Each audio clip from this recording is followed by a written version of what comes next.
As someone who's spent decades walking this earth, let me tell you, time is far more precious than any material thing.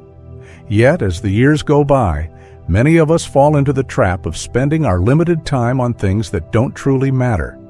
Have you ever stopped to ask yourself, am I focusing on what really brings me joy and peace?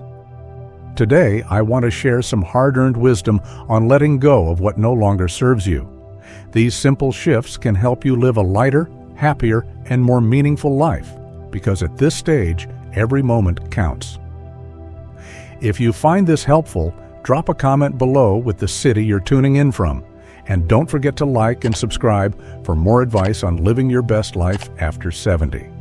Now, let's dive into the first and perhaps most important change you can make: prioritizing your own happiness. Schatzbar.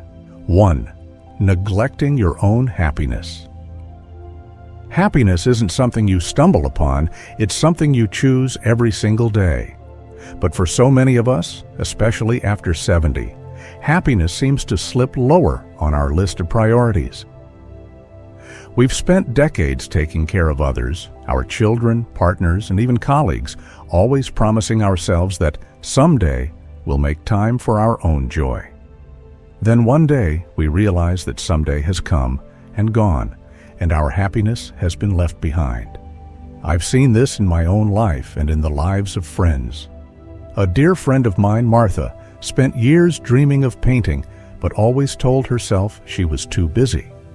It wasn't until she turned 72 and finally picked up a brush that she realized how much joy she'd been missing. Now, her afternoons are filled with colors, creativity, and a sense of purpose that nothing else could provide. At this stage in life, happiness isn't a luxury, it's essential.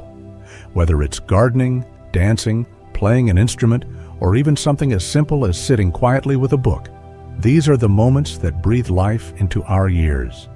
Don't wait for permission or the right time. It's here now, and you deserve it. The truth is, prioritizing your happiness doesn't take anything away from others. It actually makes you a better friend, parent, or partner. So, what have you always wanted to do but put off? Start today, because there's no better time than the present. And speaking of time, let's talk about why worrying about what others think is another thing worth letting go of. 2. Worrying about what others think. Most people are too busy worrying about themselves to judge you. Yet, how often do we let the fear of others' opinions shape our choices, even well into our later years? For decades, I carried this invisible weight, wondering if I said the right thing, dressed appropriately, or lived up to someone else's expectations. It was exhausting and pointless. One day, at a family gathering, I wore a bright red sweater that I loved. A relative teased, "A little bold for your age, isn't it?" For a moment, I felt self-conscious, but then I reminded myself that their opinion didn't define me. I wore that sweater because it made me happy, and that was enough. The truth is, we overestimate how much people notice or care about what we do. They're busy with their own lives, their own insecurities. Letting their fleeting opinions dictate how you live is like handing over the reins to your happiness. Instead, live authentically. Wear the clothes that make you smile, pick up hobbies you've always wanted to try, and don't be afraid to speak your mind. When you stop seeking approval from others, you'll find a freedom that's deeply rewarding. Life after 70 is too short for anything less than living true to yourself. Now, let's move on to another burden that weighs us down, trying to fix everyone else's problems. 3. Trying to fix everyone else's problems. You can't pour into someone else's cup if yours is empty. Yet, how many of us have spent years trying to fix every problem that comes our way? As parents, friends, or spouses, we often feel it's our duty to swoop in and make things right.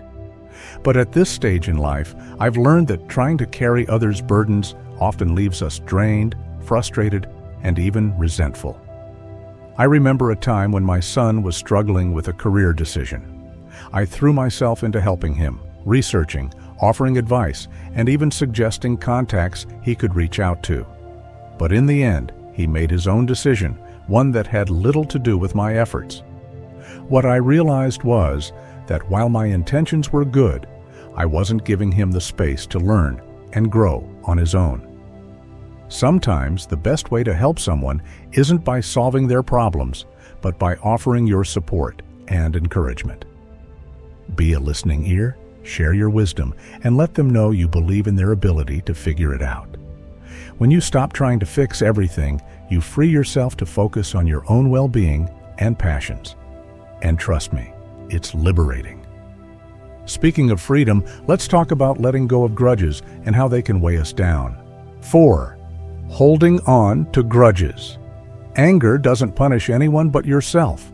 Yet, I know how tempting it can be to hold on to past hurts, especially when someone close has wronged you. For years, I carried grudges like heavy stones in a bag, family disagreements, betrayals by friends, even minor slights that should have been long forgotten. But the truth is, holding on to resentment doesn't change the past. It only weighs you down. I recall a long-standing grudge I held against an old friend who missed an important milestone in my life. For years, I replayed the disappointment in my mind, letting it sour my feelings toward them. One day, I finally decided to let it go. I didn't call them or try to reconcile. I just made peace within myself. The weight that lifted off my shoulders was immense. Forgiveness isn't about excusing someone's behavior or letting them back into your life. It's about freeing yourself from the pain of reliving that hurt. When you forgive, you're not doing it for them. You're doing it for your own peace of mind. Life is too precious to let grudges steal your joy. Let go of the anchor and move forward, lighter, freer. Speaking of moving forward, let's now discuss how overthinking the past can hold us back from living fully in the present. 5. Overthinking the past. The past is like a book. You can flip through it, but you're living in the chapter you're writing now. Yet, how often do we linger on those old pages, reliving moments we wish we could rewrite? For years, I found myself replaying decisions I regretted, moments where I thought, if only I had done things differently. But no amount of thinking ever changed the outcome. I remember one such moment vividly. Decades ago, I passed up an opportunity to move to another state for a job I desperately wanted. For years, I would dwell on that decision, imagining how different my life might have been. But as time went on, I realized all that dwelling only robbed me of appreciating the life I built instead, a life filled with wonderful relationships and meaningful experiences I wouldn't trade for anything. Overthinking the past traps you in a loop of regret, preventing you from fully embracing the here and now. While we can't change what's behind us, we can choose to learn from it and focus on what's ahead. Let the past be your teacher, not your prison. This moment, the one you're living right now, is the one you have control over. And speaking of control, let's move on to why staying quiet about your needs can hold you back from truly living. 6. Saying yes when you mean no. Learning to say no is one of the most powerful acts of self-love. For much of my life, I found myself saying yes to things I didn't want to do, social gatherings I didn't enjoy, favors that left me exhausted, and commitments that ate away at my time. I thought agreeing to everything made me kind and reliable, but all it really did was leave me drained. I remember once agreeing to babysit for a neighbor's grandchildren because I didn't want to disappoint her. While I adored her family, the day left me utterly worn out, and I missed a quiet afternoon I had planned for myself. It wasn't until later that I realized I had every right to protect my own time and energy without feeling guilty. Saying no isn't selfish, it's honest. You don't owe anyone an elaborate explanation. Just a kind, firm refusal is enough. When you start setting boundaries, something remarkable happens. People begin to respect them. More importantly, you begin to reclaim your time for what truly matters to you, whether it's relaxing with a favorite book, tending your garden, or simply taking a well-deserved nap. Life after 70 is too short to be lived on other people's terms. Next, let's explore why keeping your needs to yourself can also stand in the way of true fulfillment. 7. Keeping up with every chore. A cozy home is far better than a perfect one. Yet, for so many years, I believed my house had to look spotless at all times. Floors had to gleam, shelves had to be dust-free, and everything needed to be in its rightful place. But do you know what that obsession brought me? A sore back, tired hands, and hours lost chasing perfection instead of enjoying life. I remember a day when my granddaughter came over unexpectedly. Instead of spending time with her, I was busy scrubbing the kitchen floor because I didn't want her to see a single speck of dirt. Looking back, I realize I missed out on a precious moment, a laughter-filled afternoon, over something as insignificant as a clean floor. As we age, our time and energy become far more valuable than shiny countertops or perfectly folded laundry. Focus on creating a home that feels lived in, warm and welcoming, even if there's a little dust on the mantel. Delegate tasks where you can, or simply let go of the idea that everything needs to be perfect. Life isn't about spotless homes, it's about making memories in them. Speaking of letting go, let's talk next about why buying things you don't need can clutter more than just your home. 8. Buying things you don't need. True joy doesn't come from things, it comes from experiences. Yet, for much of my life, I believed that buying the newest gadget or another decorative piece for the house would somehow make life more fulfilling. Over time, I realized that instead of enriching my life, these things just added clutter, both to my home and my mind. I recall a time when I purchased a fancy new kitchen gadget that promised to make cooking easier and more fun.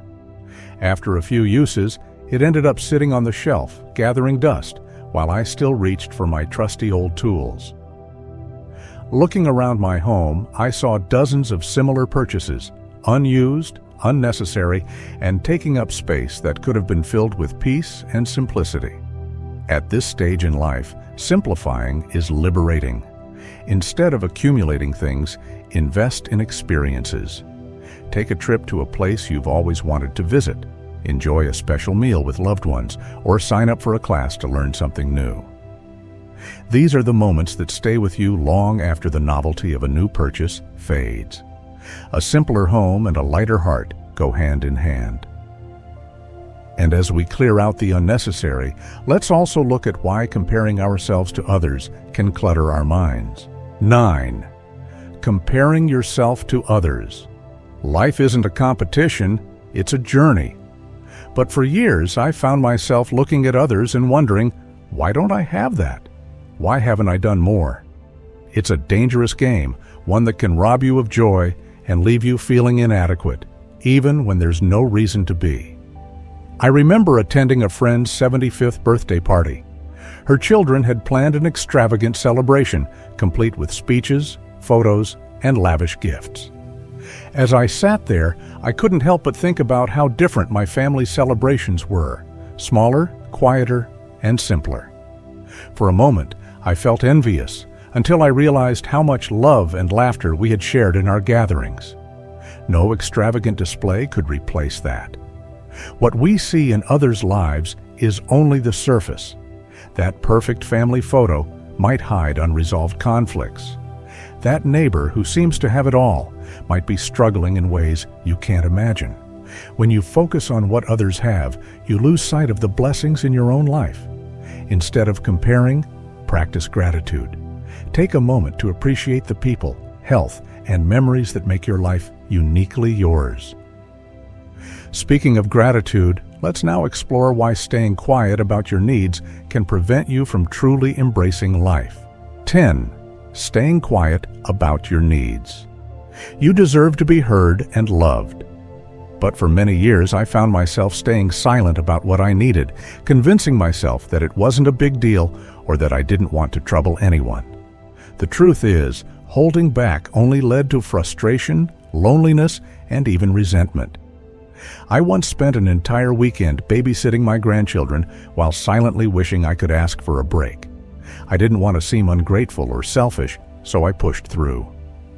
By Sunday night, I was utterly exhausted and had missed out on a friend's gathering I had been looking forward to for weeks. In hindsight, all I needed to do was express how I felt. My family would have understood, but they couldn't read my mind.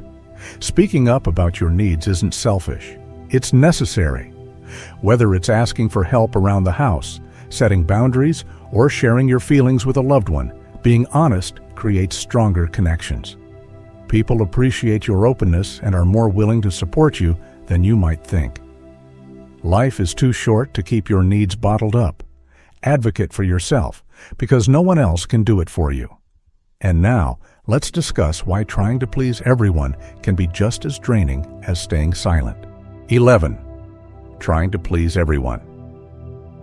You can't please everyone, and that's okay.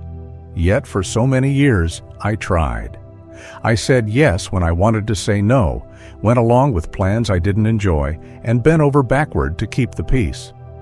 All it did was leave me feeling drained and, ironically, often unappreciated.